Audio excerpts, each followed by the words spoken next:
Malam itu, hujan baru saja berhenti membasahi jalanan kota Makassar. Aspal yang basah menguapkan aroma tanah yang khas, bercampur dengan bau asin dari laut yang tak jauh dari sana. Di bawah cahaya lampu jalanan yang kuning dan redup di kawasan Pantai Losari, seorang perempuan duduk bersandar di trotoar yang dingin. Ia menggenggam erat sebuah kantong plastik hitam, isinya tampak hanya beberapa helai pakaian usang. Rambutnya yang panjang dan legam tampak kusut, wajahnya pucat pasi, dan sepasang matanya menatap kosong ke arah lalu lintas yang mulai lengang. Tatapan itu seolah memikul beban dunia yang tak sanggup ia ceritakan pada siapapun. Warga di sekitar, terutama para pedagang pisang epe, sudah beberapa kali melihatnya dalam beberapa hari terakhir. Terkadang ia duduk di dekat warung coto, lain waktu ia hanya berdiri mematung di depan sebuah toko souvenir yang sudah tutup.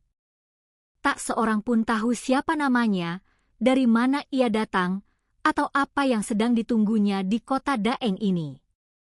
Kasihan juga perempuan itu, tapi kalau dibiarkan terus di situ, nanti pembeli jadi segan datang, keluh Daeng si Jaya, pemilik salah satu warung coto yang paling ramai di area itu, kepada pelanggan setianya. Mungkin orang dengan gangguan jiwa, Daeng, sahut seorang pelanggan sambil meniup kuah coto yang masih panas. Atau mungkin pendatang yang kehabisan bekal. Lihat saja pakaiannya, kotor sekali. Tak jauh dari keramaian warung itu, 2 orang anggota polisi dari Polsek Mariso melintas dengan motor patroli mereka.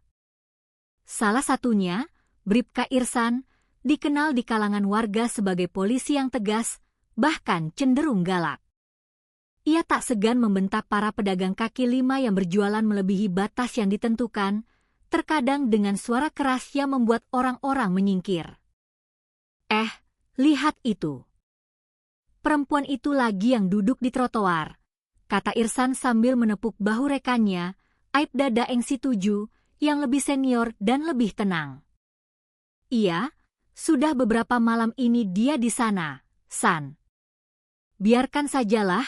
Dia tidak mengganggu siapa-siapa, jawab Daeng Situju pelan. Irsan menghela napas dengan kesal. Sudah sering kita bersihkan trotoar ini dari pengemis dan gelandangan. Masih saja ada yang baru. Ini merusak pemandangan kota, apalagi di area turis seperti ini. Ayo kita suruh dia pergi. Mereka memarkir motor patroli di dekat perempuan itu. Irsan turun lebih dulu, melangkah mendekat dengan angkuh, senter di tangannya ia nyalakan dan arahkan ke wajah perempuan itu. Bu? Hei! Ini trotoar umum, bukan tempat untuk menggelandang.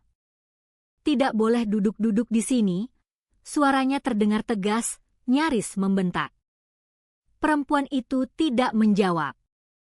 Ia hanya menundukkan kepalanya lebih dalam, memeluk kantong plastik hitamnya seolah itu adalah harta paling berharga yang ia miliki. Angin malam yang lembab menerbangkan beberapa helai rambutnya yang basah oleh sisa gerimis. Dari jarak sedekat ini, wajahnya ternyata tidak sekotor yang Irsan kira. Kulitnya bersih meskipun pucat, dan ada kilat aneh di sorot matanya yang sesekali terangkat. Sebuah kilat yang tenang, namun menusuk tajam. Irsan merasa diabaikan dan semakin kesal. Saya sedang bicara dengan Anda, Bu. Jangan pura-pura tidak dengar. Cepat pergi dari sini. Kalau tidak, saya angkut Anda ke kantor polisi sekarang juga, ancamnya. Baru kali ini perempuan itu mengangkat wajahnya sepenuhnya. Perlahan, tanpa rasa takut sedikit pun, tatapannya lurus menusuk ke mata Irsan. Maaf, Pak. Saya hanya beristirahat sebentar. Perjalanan saya masih jauh, katanya dengan suara yang lembut namun jelas. Jauh dari mana? Tanya Daeng Situju yang ikut mendekat.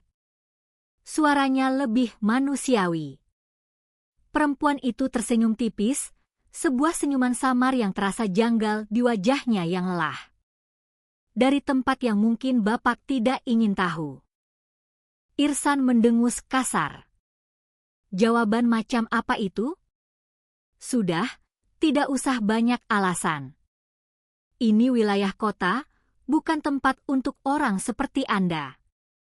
Cepat pergi. Tiba-tiba, perempuan itu berdiri. Gerakannya begitu tenang namun penuh kepastian. Postur tubuhnya ternyata lebih tinggi dari yang terlihat saat ia duduk. Pakaian lusuhnya yang kebesaran seolah menyembunyikan sesuatu di baliknya. Irsan sempat curiga, matanya menyipit. Buka kantong itu. Saya mau periksa isinya. Siapa tahu Anda membawa barang berbahaya atau barang curian, perintahnya. Tangannya sudah terulur untuk merebut kantong plastik itu. Namun, sebelum jemarinya sempat menyentuh plastik hitam itu, perempuan itu menatapnya dengan tatapan yang begitu tajam dan dingin, seolah menelanjangi seluruh isi kepala Irsan. Tatapan itu membuat Irsan secara refleks menarik kembali tangannya. "Jangan sentuh barang saya, Pak." "Itu tidak sopan," ucapnya dengan nada datar, namun penuh wibawa yang tak terbantahkan. Daeng Situju menatap rekannya dengan cemas. Ada keraguan besar di wajahnya. "Sudahlah, San. Sepertinya dia bukan gelandangan biasa. Mungkin kita bisa bicara baik-baik." Namun, Irsan yang merasa harga dirinya terusik, tetap bersikeras. "Ah, kau ini terlalu banyak berpikir, Daeng. Kalau semua orang seperti ini kita biarkan, nanti seluruh trotoar ini penuh seperti pasar malam. Lihat saja ini." Dengan satu gerakan cepat, ia merebut kantong plastik itu dari tangan si perempuan. Seketika, isinya terhambur ke trotoar yang basah. Beberapa helai pakaian kusam, sebuah jaket lusuh, dan yang paling mengejutkan, sebuah dompet kulit hitam yang elegan dengan lambang kecil terukir di sudutnya. Simbol seekor elang berwarna perak yang berkilau di bawah lampu jalan. Irsan sempat memungut dompet itu dan dengan lancang membukanya. Di dalamnya, ia menemukan sebuah kartu identitas yang membuat wajahnya langsung pucat pasi seperti mayat. Di sana tertulis jelas, Kementerian Pertahanan Republik Indonesia. Dan di bawahnya, dengan huruf kapital, Intelijen Lapangan. Nama, Kirana Prameswari. Hening. Hanya suara tetesan air hujan sisa yang jatuh dari atap sebuah toko yang terdengar di keheningan malam itu. Perempuan yang dipanggil Kirana itu menunduk, dengan tenang memunguti kembali barang-barangnya satu persatu, termasuk dompet kulitnya. Setelah semua kembali ke dalam kantong, ia berdiri dan menatap Irsan sekali lagi. Kali ini, sorot matanya benar-benar berbeda. Dingin, menusuk, dan penuh dengan otoritas yang membuat Irsan merasa kecil. "Saya sudah memberi Bapak kesempatan untuk bersikap sopan. Tapi Bapak memilih untuk menjadi kasar," ucapnya perlahan, setiap kata seperti sebuah vonis. Daeng Situju menelan ludahnya dengan susah payah. "Bu Ibu Kirana, maafkan kami, Pak. Kami benar-benar tidak tahu." Irsan masih terpaku, wajahnya memerah karena malu dan takut. Ia ingin mengucapkan sesuatu, tapi suaranya tercekat di tenggorokan. Tetapi kenapa ibu berpakaian seperti ini? Hanya itu yang berhasil keluar dari mulutnya. Kirana menutup dompetnya dan memasukkannya kembali ke dalam kantong plastik. "Karena saya sedang bertugas, Pak Polisi. Dan kalau bukan karena tugas negara, saya tidak akan sudi duduk di trotoar kotor ini malam-malam." "Bertugas?" Daeng Situju mengulang dengan suara pelan. "Bertugas apa di sini, Bu?" Kirana menatap mereka berdua bergantian, lalu pandangannya menyapu sekeliling, seolah memastikan tidak ada yang mendengar. Kota ini sedang disusupi oleh jaringan peredaran narkotika skala besar yang melibatkan orang dalam. Dan tugas saya adalah mencari tahu siapa saja yang terlibat di dalamnya. Irsan menatapnya tidak percaya. Jantungnya berdebar kencang. Maksud ibu orang dalam dari kepolisian juga? Kirana tersenyum tipis, senyuman yang lebih mirip seringai dingin. Bisa jadi. Ucapan singkat itu terasa menggantung di udara malam yang lembab, membawa hawa yang jauh lebih dingin dari angin laut. Irsan dan Daeng Situju saling berpandangan. Ada ketakutan dan kegelisahan yang sama di wajah keduanya. Hujan mulai turun lagi, kali ini gerimis yang lebih rapat, membasahi aspal dan seragam mereka. Kirana berbalik, berjalan perlahan menuju sebuah gang kecil yang gelap di belakang deretan toko. Namun, sebelum ia benar-benar menghilang di tikungan, ia sempat menoleh ke belakang. Jangan ganggu saya lagi. Dan jangan ceritakan pada siapapun kalau kalian bertemu saya malam ini. Kalau sampai informasi ini bocor, saya akan tahu siapa yang membuka mulut. Suara langkah kakinya yang pelan namun mantap perlahan lenyap ditelan kegelapan. Seolah tanah yang ia pijak pun tahu siapa dirinya yang sebenarnya. Irsan masih berdiri mematung, jantungnya berdegup begitu kencang seolah akan melompat keluar dari dadanya. Daeng Situju menepuk bahunya pelan. Kita baru saja nyaris mencari masalah yang sangat besar, San. Irsan mengusap wajahnya yang basah, entah oleh air hujan atau keringat dingin. Ia merasa menyesal, tapi di saat yang sama, rasa penasaran yang luar biasa besar membuncah di dalam dirinya. Dia seorang intel, tapi kenapa dia sendirian? Kenapa harus menyamar seperti itu? Daeng Situju hanya bisa menggelengkan kepala. Kalau dia benar-benar intel dari pusat, itu artinya ada sesuatu yang jauh lebih besar dari yang bisa kita bayangkan sedang terjadi di kota ini. Malam itu, setelah Kirana menghilang, Irsan tidak bisa tidur. Kata-kata perempuan itu terus terngiang di kepalanya.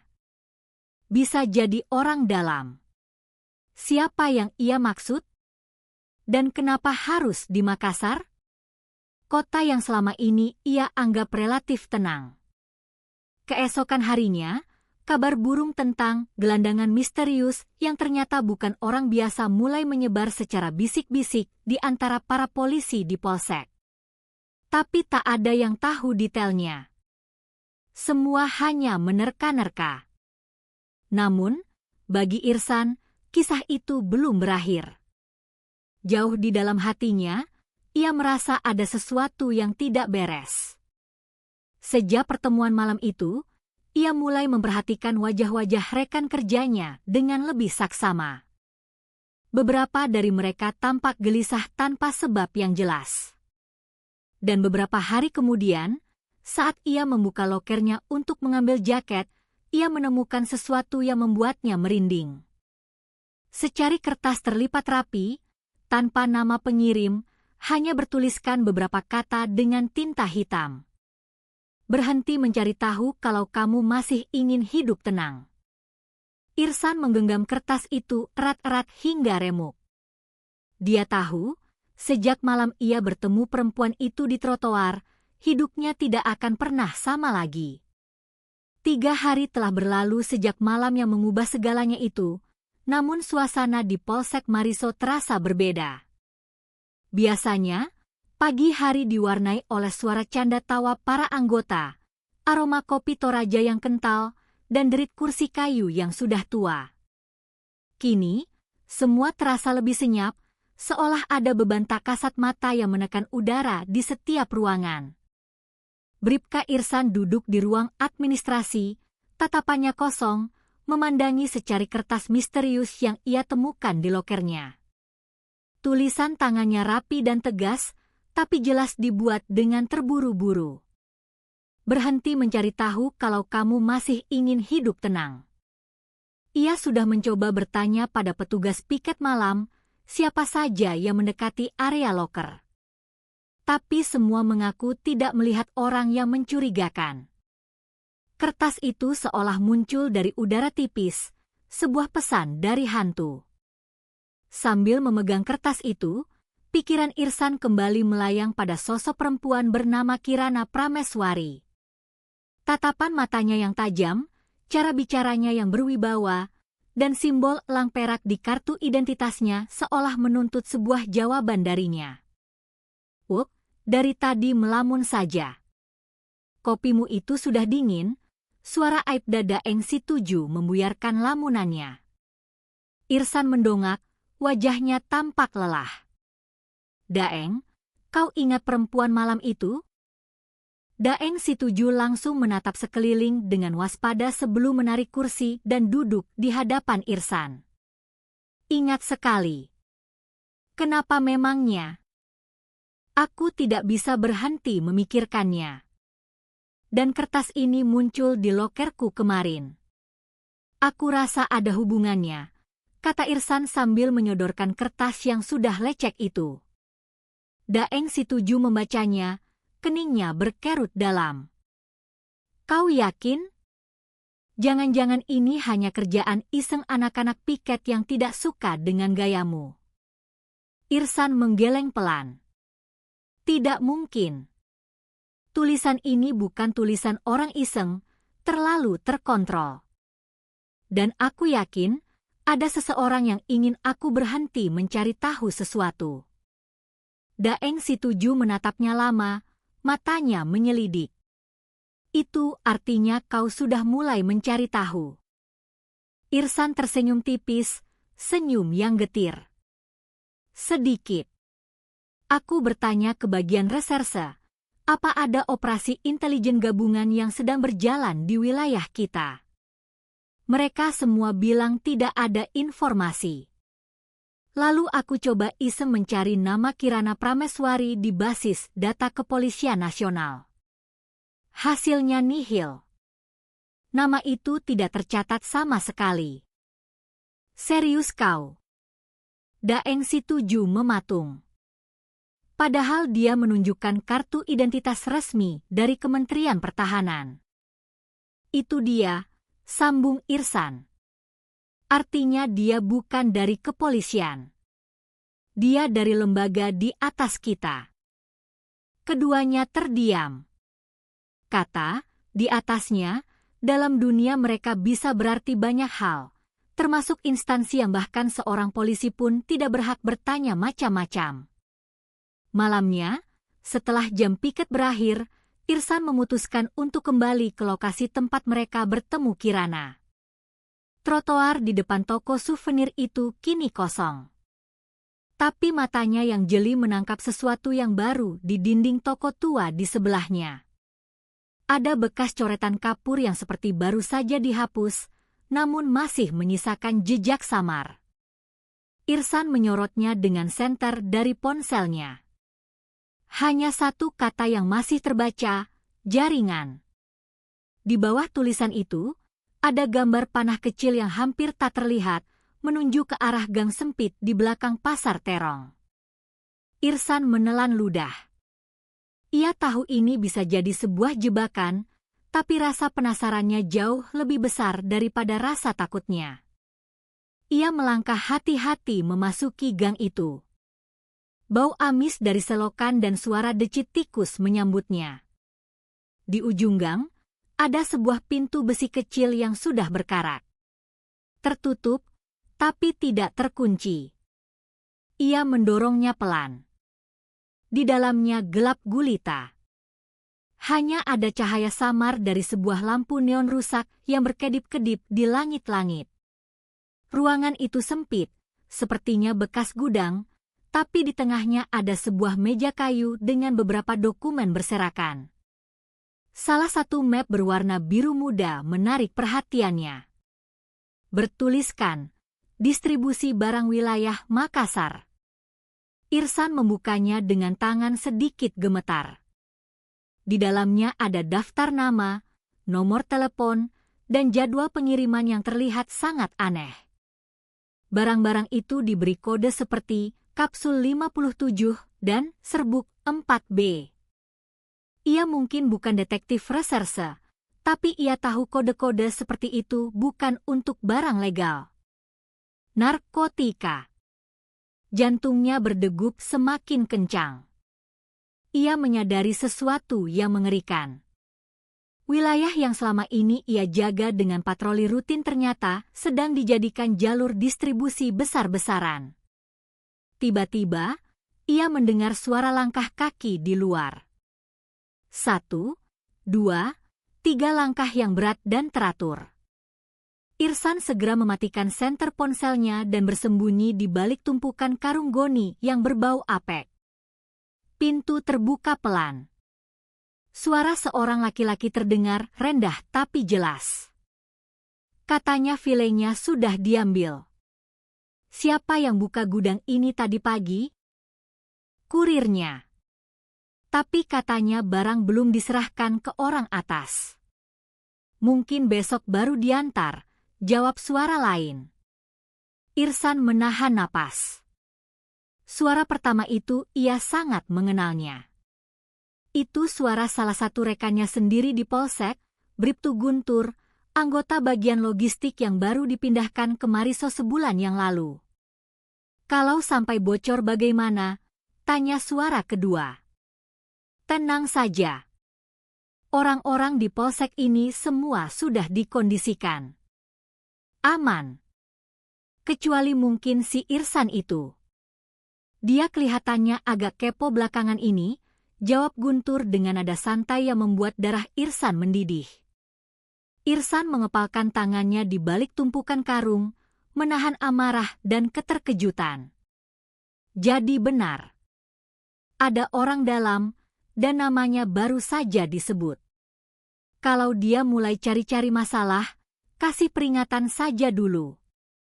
Seperti yang sudah kita lakukan, lanjut Guntur. Kalau masih keras kepala, ya kalian tahu sendiri apa yang harus dilakukan. Mereka tertawa pelan, tawa yang terdengar seperti suara iblis di telinga Irsan.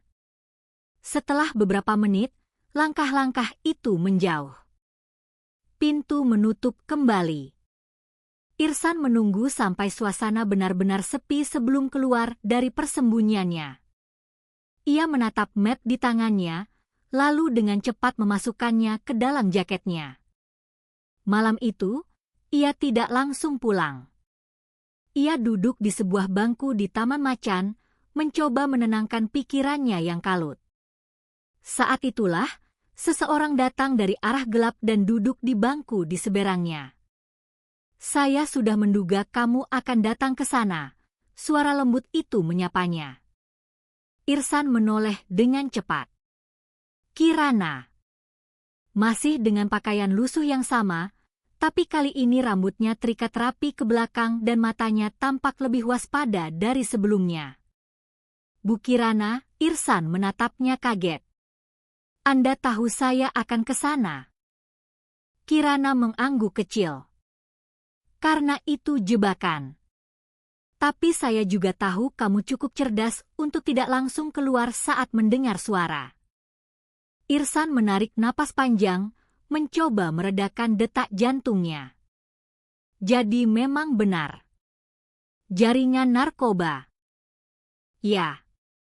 Dan kamu baru saja menginjak sarang ular yang sangat berbahaya, jawab Kirana sambil menatap lurus ke arahnya. Jangan kaget kalau mulai besok, setiap gerak-gerikmu akan diawasi. Irsan menunduk. Saya sudah mendapatkan dokumennya. Ada nama Bribtu Guntur di dalamnya. Bagus. Tapi jangan bertindak sembarangan. Guntur bukan pemain utama, dia hanya perantara. Otak di balik semua ini adalah orang yang punya jabatan cukup tinggi di kepolisian daerah. Dan untuk menjatuhkannya, saya butuh bukti yang tidak bisa dibantah lagi. Irsan menatapnya lama. Kenapa Anda percaya pada saya? Kirana terdiam sejenak. Karena malam itu, meskipun kamu bersikap kasar, di matamu masih ada hati nurani. Orang seperti itu masih bisa disadarkan dan bisa dipercaya. Tapi jangan sampai salah langkah. Ia mengeluarkan sebuah ponsel kecil model lama tanpa kamera. Ini alat komunikasi aman. Hanya satu arah. Kamu hanya akan menerima pesan dari saya. Tidak bisa membalas. Kalau saya mengirim kode, seroja, artinya kamu harus segera pergi dari tempatmu saat itu juga, tanpa bertanya kenapa. Irsan menerima ponsel itu dengan hati-hati. Saya paham. Bagus. Kirana berdiri. Mulai malam ini, kamu bukan cuma seorang polisi. Kamu adalah saksi hidup dalam sebuah kasus besar. Dan kalau kamu salah melangkah, mereka tidak akan ragu untuk menghabisimu. Irsan menatap kepergiannya. Langkah Kirana yang tenang menyatu dalam kegelapan malam. Dalam hati, Irsan tahu hidupnya telah berubah selamanya. Tapi entah kenapa, ada sesuatu dalam diri Kirana yang membuatnya ingin tahu lebih jauh tentang siapa perempuan itu sebenarnya dan mengapa ia tampak begitu sendirian dalam menjalankan misi sebesar ini. Keesokan paginya, suasana di Polsek Mariso tampak normal, tapi Irsan bisa merasakan tatapan-tatapan aneh dari beberapa rekan kerjanya, terutama dari Guntur. Tatapan yang tidak lagi ramah, melainkan penuh selidik dan ancaman tersembunyi. Saat jam istirahat, Irsan sengaja berpapasan dengan Guntur di koridor. Ia pura-pura santai, namun Guntur membalasnya dengan senyum tipis yang sinis, lalu mendekat. Kau kelihatan capek, San. Banyak pikiran, tanyanya basa-basi. Biasa, kerjaan, jawab Irsan datar. Kerjaan atau hal lain? Guntur menepuk bahunya perlahan, tapi dengan tekanan yang terasa seperti sebuah peringatan. Irsan membalas dengan senyum dingin. Kalau kau tahu ada hal lain, mungkin kau yang harus cerita duluan. Guntur menatapnya lama sebelum tertawa pelan. Hati-hati, San. Di kantor ini, tidak semua teman adalah teman. Ucapan itu membuat bulu kuduk Irsan berdiri. Ia tahu Guntur sudah mencurigainya.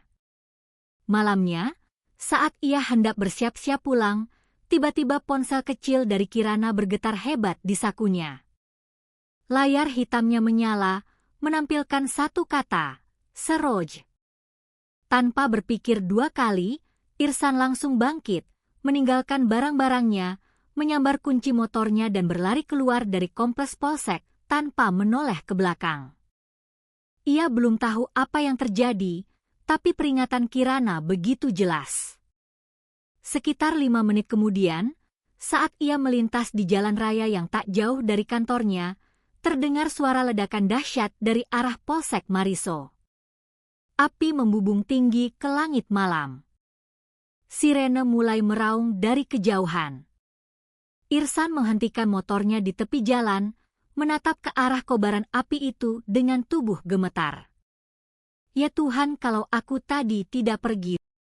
Ia sadar sepenuhnya, misi ini bukan lagi sekadar tentang mengungkap kebenaran. Ini adalah tentang hidup dan mati. Malam itu, ia bersembunyi di sebuah rumah kontrakan milik temannya di pinggiran kota. Ponsel dari Kirana bergetar lagi. Kali ini pesannya berbeda. Tetap tenang. Mereka pikir kamu sudah mati. Gunakan itu. Kita akan mulai dari awal. Irsan membaca pesan itu berkali-kali. Ia menatap langit gelap di luar jendela, merasakan udara dingin menembus kulitnya. Ia tidak tahu berapa lama semua ini akan berlangsung. Tapi satu hal yang pasti, ia tidak bisa mundur lagi. Karena sekarang, ia bukan hanya seorang polisi. Ia adalah saksi dari permainan kotor yang melibatkan orang-orang yang mengenakan seragam yang sama dengannya.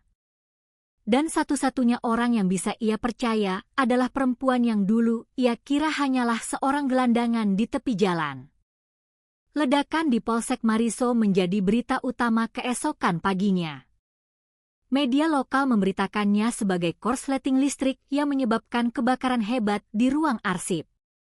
Tapi bagi Bribka Irsan, yang bersembunyi di rumah kontrakan temannya di daerah Sudiang, ia tahu kebenarannya jauh dari itu.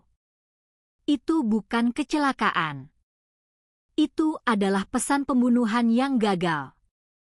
Pagi itu, ia duduk di lantai yang dingin, menatap ponsel kecil pemberian Kirana yang tergeletak di meja. Pesan terakhir masih terpampang di layarnya, mereka pikir kamu sudah mati. Gunakan itu. Ia menarik napas panjang. Rasanya sangat aneh mengetahui bahwa seluruh dunia, termasuk rekan-rekannya, mengiranya telah tiada menjadi korban dalam kebakaran itu. Tapi di sisi lain, ini adalah sebuah kesempatan yang tak ternilai. Ia kini bisa bergerak sebagai hantu, tanpa diawasi, tanpa dicurigai. Langkah pertamanya, ia harus bertemu Kirana lagi. Sore itu, di bawah langit yang mendung kelabu, Irsan menyusuri jalan setapak menuju sebuah perkampungan kumuh di dekat pelabuhan Paotere. Rumah-rumah panggung dari kayu berdiri rapat di atas air keruh. Anak-anak kecil berlarian tanpa alas kaki di jembatan kayu yang reot. Para ibu mencuci pakaian di pinggir dermaga. Ini adalah tempat yang sempurna untuk bersembunyi di depan mata. Di ujung sebuah gang sempit, ia melihat sebuah warung kecil beratap seng. Seorang ibu tua duduk di depannya, mengupas bawang sambil menatap setiap orang yang lewat dengan curiga. Irsan menghampirinya perlahan. "Permisi, Bu. Saya mencari seseorang bernama Kirana," katanya pelan. Ibu itu mengangkat kepala, matanya yang keriput menatap Irsan dari ujung rambut hingga ujung kaki. "Kirana siapa, Nak?" "Kirana Prameswari. Perempuan berambut hitam, tinggi, sering memakai baju sederhana." Ibu itu tersenyum samar, lalu menunjuk ke arah sebuah perahu sanda kecil yang tertambat di pinggir dermaga.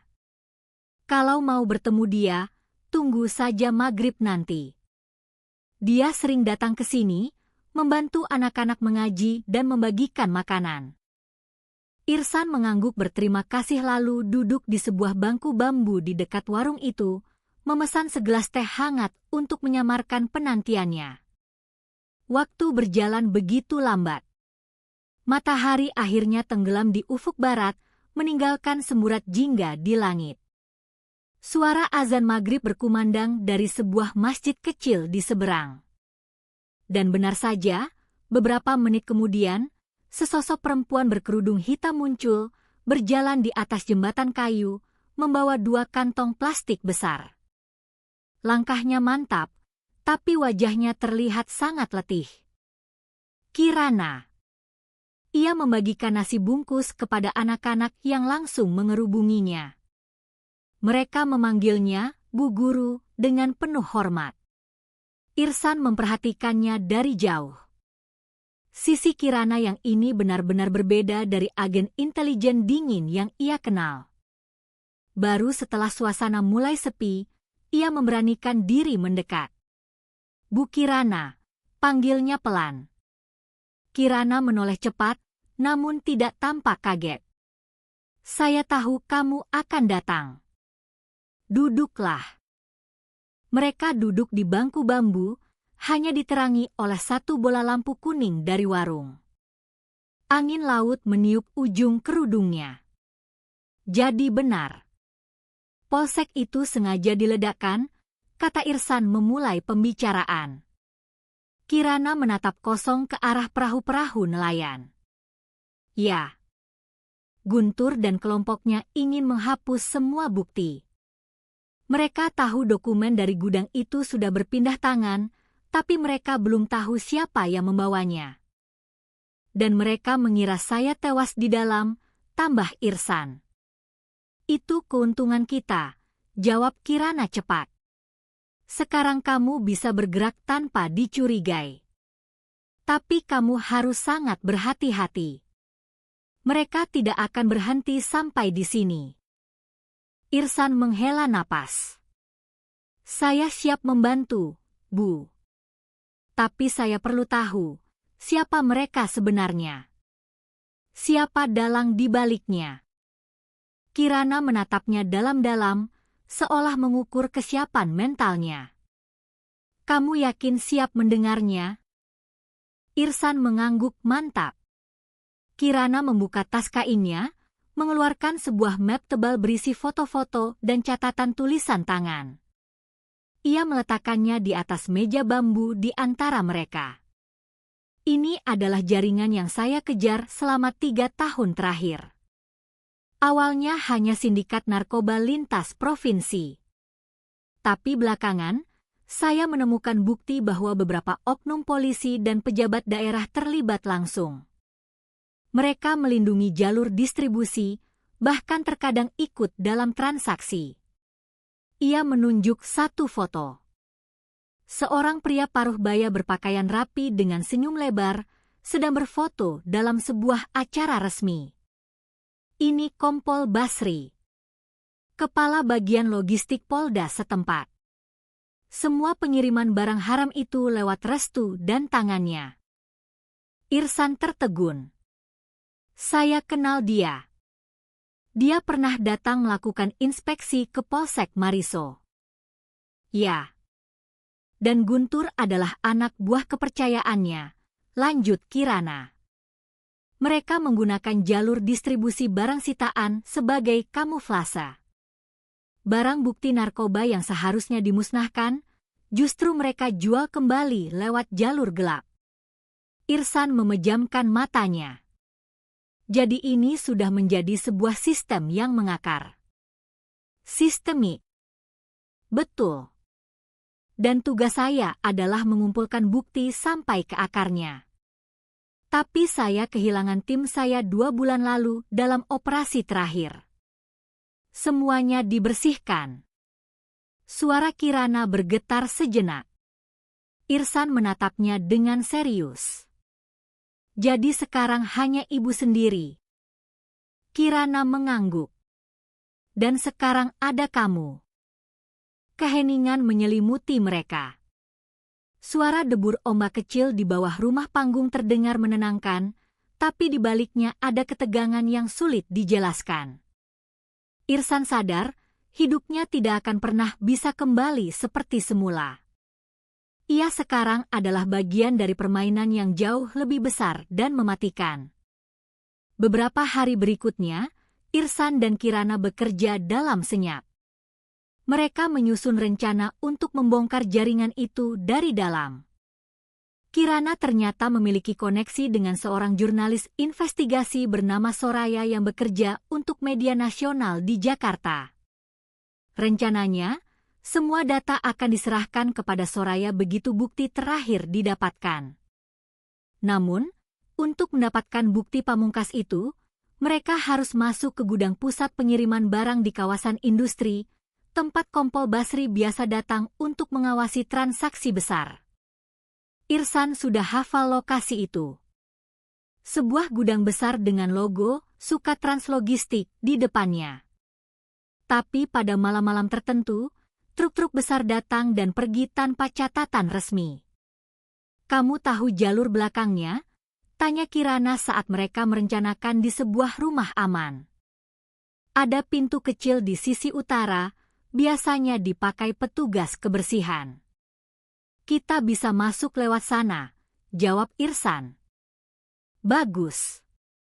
Kita akan ke sana jam 12 malam. Tapi ingat, kalau ada apa-apa, jangan bertindak heroik. Ini bukan film. Irsan tersenyum tipis. Saya polisi, Bu. Bukan aktor. Malam itu, Mereka menunggu di dalam sebuah mobil tua yang diparkir jauh dari gudang. Udara dingin dan aroma solar dari truk-truk yang lewat tercium tajam. Tepat pukul 12 malam, Irsan memberi isyarat. Mereka keluar, bergerak cepat dan senyap di antara bayangan kontainer-kontainer raksasa. Begitu tiba di sisi utara gudang, Irsan berhasil membuka pintu kecil itu dengan kunci duplikat yang ia buat sendiri saat masih bertugas. Mereka masuk perlahan. Di dalam gudang begitu gelap, tapi ada suara aktivitas dari ruangan besar di depan. Beberapa lelaki berseragam hitam sedang memindahkan kardus-kardus besar bertuliskan obat medis. Kirana menyalakan kamera mikro yang tersembunyi di kancing bajunya. Lihat itu, bisiknya. Irsan menajamkan pandangan. Salah satu kardus itu jatuh dan sedikit terbuka, memperlihatkan isinya, paket-paket kecil berbungkus aluminium foil perak. Bukan obat. Ia tahu pasti apa itu. Barang bukti sitaan, gumamnya pelan. Tiba-tiba, terdengar suara berat dari sisi kanan. Siapa di sana? Irsan dan Kirana langsung bersembunyi di balik sebuah forklift. Dua orang penjaga bersenjatakan senter melangkah mendekat. Dalam sepersekian detik, Kirana mengambil sebuah paku logam dari lantai, lalu melemparkannya ke arah tumpukan rak besi di seberang mereka. Terang! Suara keras itu menggema di seluruh gudang. Kedua penjaga langsung menoleh dan berlari ke arah sumber suara itu. Kesempatan. Irsan dan Kirana melesat cepat ke pintu belakang dan berhasil keluar tanpa suara. Begitu sampai di luar, Irsan bernapas lega. Kita sudah dapat bukti videonya. Itu cukup untuk melapor ke media. Kirana menggeleng. Belum. Kita butuh wajah pemimpinnya ada di lokasi. Kalau hanya para pekerja, mereka bisa dengan mudah mengelak. Tiba-tiba, terdengar suara mobil mendekat dengan cepat. Lampu sorot yang menyilaukan menyapu ke arah mereka. Tiarap, seru Irsan. Ia menarik Kirana masuk ke dalam parit kecil yang kering di pinggir jalan. Sebuah SUV hitam berhenti tepat di depan gudang. Dari dalamnya, keluar seorang pria berpakaian preman. Tapi Irsan langsung mengenalinya. Kompol Basri. Ia membawa sebuah koper hitam, menyerahkannya kepada Guntur yang sudah menunggu di depan pintu. Mereka berjabat tangan, lalu masuk bersama ke dalam gudang. Dia sendiri yang datang, bisik Irsan tak percaya. Kita bisa dapat wajahnya sekarang. Kirana mengeluarkan kamera kecil dari tasnya. Dari sini bisa. Cahayanya minim, tapi sudah terlambat. Dua orang penjaga yang tadi terkecoh, kini berlari ke arah mereka sambil berteriak. Kirana segera menarik pistol kecil dari balik bajunya, menembak tepat ke arah lampu sorot hingga area itu kembali gelap. Lari, teriaknya. Mereka berlari ke arah sungai di belakang gudang. Peluru berdesing di udara, mengenai tong-tong besi dan dinding beton di sekitar mereka. Irsan menahan napas, merasakan lututnya sedikit tergores saat ia tersandung. Ke perahu itu, teriak Kirana sambil menunjuk sebuah perahu nelayan kecil yang tertambat. Mereka melompat ke atas perahu dan dengan sisa tenaga mendorongnya kuat-kuat. Arus sungai membawa mereka menjauh dari gudang. Suara teriakan para penjaga semakin pelan, hanya tersisa gemuruh air malam. Setelah beberapa menit, barulah Kirana menurunkan pistolnya. Wajahnya kaku, tapi matanya masih menyala tajam. Sekarang kamu tahu kenapa saya bekerja sendiri selama ini, katanya datar. Setiap orang yang mencoba membantu saya selalu berakhir dikhianati atau diburu. Irsan menatapnya dengan napas terengah-engah. Saya tidak akan lari, Bu. Mereka sudah membakar kantor saya, membuat saya dianggap mati. Sekarang saya tidak punya apa-apa lagi untuk ditakutkan. Kirana menatapnya lama, lalu perlahan sebuah senyum tipis yang sangat langka muncul di wajahnya. Kalau begitu, kita mulai babak terakhir. Ia membuka kamera kecil yang masih tergantung di bajunya. Video ini cukup jelas. Wajah Kompol Basri terekam saat transaksi. Besok pagi, kita temui Soraya. Di mana? Tanya Irsan. Hotel Cendana, kamar 302. Tapi hati-hati, Guntur dan anak buahnya pasti sudah menyebar orang di seluruh kota untuk mencari kita. Mereka berdua terdiam. Hanya suara air yang mengalir di bawah perahu yang menemani perjalanan mereka dalam gelap. Di langit, kilat menyambar di kejauhan, pertanda badai akan datang. Dalam hati, Irsan tahu semua ini belum apa-apa. Karena setelah video itu keluar, semua topeng akan terbuka. Dan saat itu terjadi, darah mungkin akan tumpah di jalanan kota Makassar. Suasana di kamar 302 Hotel Cendana terasa begitu tegang hingga udara pun terasa berat. Soraya, jurnalis investigasi berwajah tegas, menatap layar laptopnya dengan sorot mata yang tak berkedip. Di layar itu, video rekaman dari kamera tersembunyi Kirana diputar ulang. Wajah Kompol Basri terlihat jelas di bawah cahaya remang-remang gudang, sedang menyerahkan koper hitam kepada Bribtu Guntur. Ini lebih dari cukup, bisik Soraya, suaranya bergetar karena adrenalin. Ini bom waktu. Jika ini tayang, seluruh Polda akan terguncang. Kirana berdiri di dekat jendela, mengamati jalanan di bawah. Itulah tujuannya. Tapi kita harus bergerak cepat. Basri pasti sudah sadar rekamannya hilang bersama kita. Dia akan melakukan apa saja untuk menghentikan ini. Irsan, yang duduk di sofa dengan secangkir kopi dingin di tangannya, merasakan firasat buruk. Kita tidak aman di sini. Mereka pasti akan melacak semua hotel di kota ini. Benar saja. Tepat saat Irsan selesai bicara, ponsel Kirana berbunyi.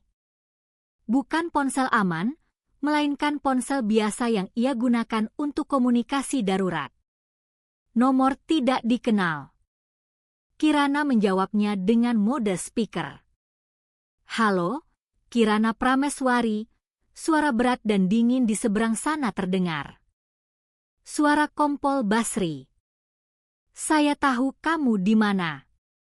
Saya salut dengan keberanianmu. Tapi permainanmu sudah selesai. Serahkan rekamannya, atau jurnalis kecil temanmu itu akan menjadi berita utama besok pagi dengan cara yang tidak menyenangkan. Soraya memucat.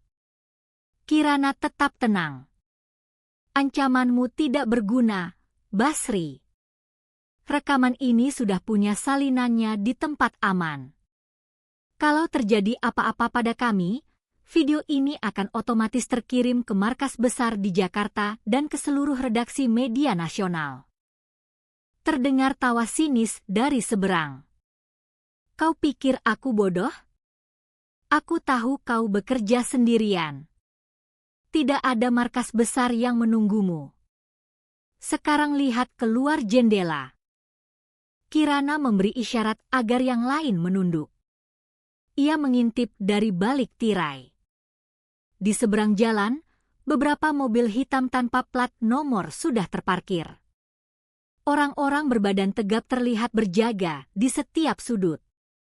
Mereka terkepung. Kita harus keluar dari sini, sekarang, kata Irsan. Kirana menutup telepon. Soraya, segera unggah file ini ke server cloud terenkripsi. Irsan, kita akan keluar lewat jalur belakang. Ada tangga darurat untuk staf hotel di ujung koridor. Mereka bergerak cepat. Soraya mengetik dengan jari gemetar, sementara Kirana dan Irsan mempersiapkan diri. Saat berprogres unggahan mencapai 90%, terdengar suara dobrakan keras di pintu utama kamar. Polisi! Buka pintu! Itu bukan polisi, desis Kirana sambil menarik pistolnya. Irsan, bawa Soraya keluar lewat jendela kamar mandi. Menuju atap. Aku akan menahan mereka. Tidak. Kita keluar bersama, bantah Irsan. Ini perintah, bentak Kirana dengan tatapan yang tak bisa ditawar. Pastikan bukti ini selamat. Itu lebih penting dari nyawaku. Dengan berat hati, Irsan memecahkan jendela kamar mandi dan membantu Soraya yang ketakutan untuk memanjat keluar. Di luar, hujan mulai turun deras, membuat pijakan di atap menjadi licin. Sementara itu, di dalam kamar, pintu akhirnya jebol. Beberapa orang bersenjata masuk, dipimpin oleh Guntur. Kirana sudah berlindung di balik meja yang ia gulingkan. Baku tembak pun tak terhindarkan. Suara tembakan menggema di seluruh lantai hotel. Di atap, Irsan dan Soraya berlari tertatih-tatih, mencoba mencari jalan turun di sisi lain gedung. File sudah terkirim, seru Soraya sambil memeluk laptopnya. Di bawah, mereka melihat mobil-mobil hitam itu mulai bergerak, mengepung seluruh gedung. Mereka tidak punya jalan keluar. Tepat saat mereka merasa putus asa, sebuah van roti berhenti di gang belakang hotel. Pintu sampingnya terbuka, dan Daeng Situju, rekan lama Irsan, melambai ke arah mereka. Irsan! Cepat turun, teriaknya. Irsan tidak punya waktu untuk bertanya bagaimana Daeng Situju bisa tahu. Ia membantu Soraya turun melalui tangga darurat kebakaran, lalu mereka melompat masuk ke dalam van tepat saat beberapa anak buah Basri melihat mereka. Van itu melaju kencang, meninggalkan area hotel yang sudah ricuh. Bagaimana kau bisa tahu kami di sini, Daeng? Tanya Irsan. Aku terus mengawasimu sejak kau menghilang. Aku tahu kau tidak mungkin mati begitu saja. Aku memasang pelacak di motormu yang terbakar, tapi ternyata pelacaknya masih aktif dan ada di dalam van ini, jelas Daeng Situju. Beberapa jam kemudian, berita itu meledak. Video rekaman Kompol Basri menjadi headline di semua portal berita online, diunggah oleh Soraya dari lokasi yang aman. Publik gempar.